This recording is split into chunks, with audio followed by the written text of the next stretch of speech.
Hey guys, how's it going? It's Mustang Lover 1970.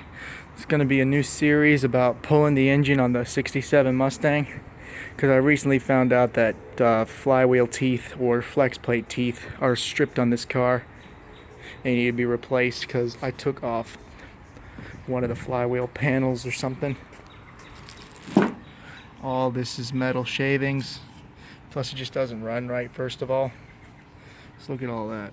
It's just all bunch of metal shavings everywhere, which is not a bad thing, but it is a bad thing because normally you would see that, but I know it's going bad. So what I got to do here is I'm just pulling out the engine. Got a new torque converter, flex plate, whatever.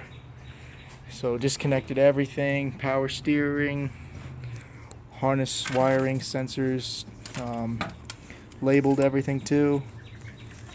There's this one here. Ignition coil, remove the radiator, it's all gone.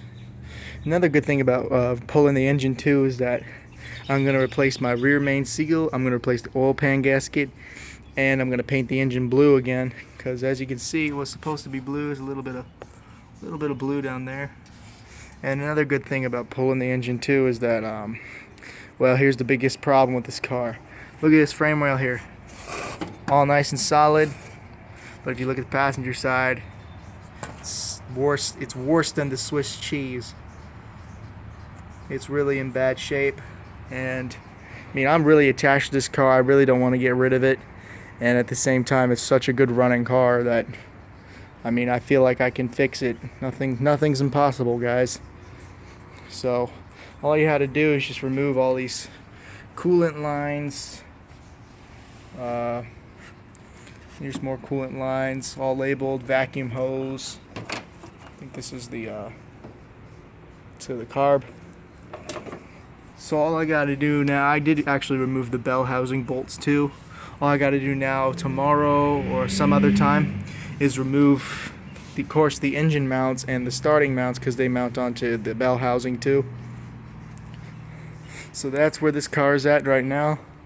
I'll come with you guys maybe another video tomorrow or the day after. Just keep posted, guys, and this is what'll happen. I'll pull out the engine. It doesn't need a rebuild because the compression, everything's good, so I'm not planning on rebuilding it. Just planning on placing the oil pan gasket. I'll show you the inside of the motor and everything.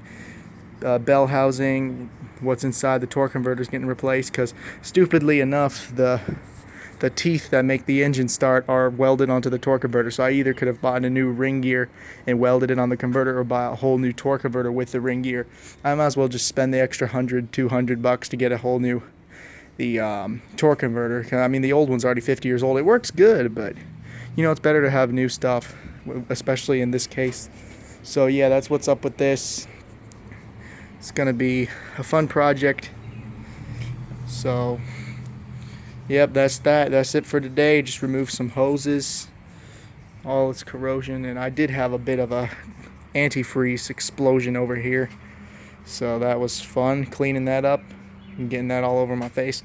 So yeah, as I said before, I'll show you the inside of everything, the new torque converter coming in the mail and everything like that. Paint all this black again in the inside housing, and I'm gonna make a few decals for the 200 cubic inch and see how that goes from there. Everything's labeled, everything's ready to be pulled, and I'll be featuring my neighbor in these videos because he's the one who's helping me out. He's got an engine hoist and an engine stand and everything like that. So yeah, so there's that, and I got a little surprise to show you too. So as I said before, that neighbor who's let me borrow his hoist and stand, he gave me a free 1973 Cub Cadet. This is actually a 129, believe it or not, because this has actually been replaced from salvage, and it's a 1250 shroud. But it is a 129 by the numbers I was looking at it. So this is a next restoration project. Built January the 26th, 1973. And it comes with a 12 horsepower flathead Kohler. All original, needs a new carburetor. It runs, but it needs a new carburetor, so it just doesn't run right, but it runs.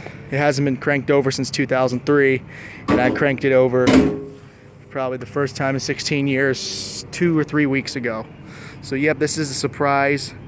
So yeah guys, it'll be this and the 67. We're going to the 67 first because you know I had it longer and it's been sitting forever. That car's been sitting since 78 and it needs some TLC. So yeah, other than that, this is it guys. I hope you stay tuned. This is day one of the engine pulling. I just got everything, you know, taken out and ready to be pulled, labeled everything, and my radiators in my shed too. That was being removed. So here's the radiator.